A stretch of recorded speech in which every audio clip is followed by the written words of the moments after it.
Growing up, I was shown these videos of some old, funny-looking yellow cars bouncing and adventuring their way through the forests of Mexico.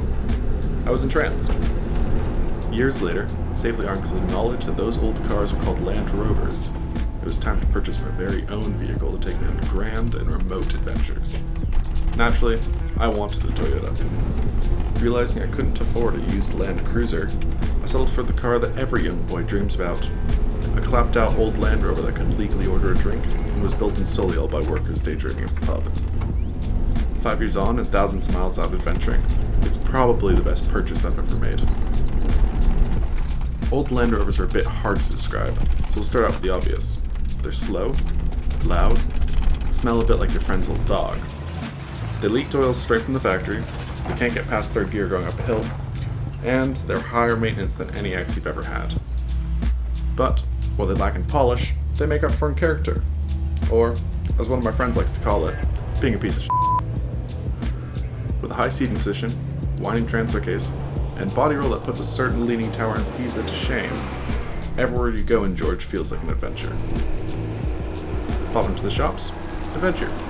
Going for coffee, adventure. Visiting the gas station, that just feels like a highway robbery. As you'd hope from something that passed for luxury 26 years ago, he's also surprisingly fun on trips. With 5 people and all their stuff squeezed in, George will happily cruise at 75 to our destination with AC and tunes blasting the entire way. That is, unless he meets his arch nemesis, of course. Then he'll do 55. Damn hills.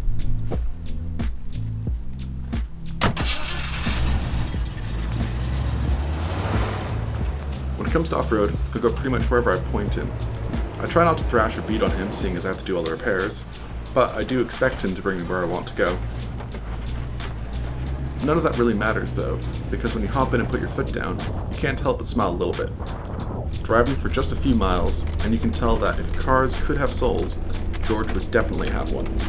It might be an unbearably annoying one, but it would be there. At the end of the day, I keep him as he's a pretty perfect fit for my love of experiencing and photographing unique places.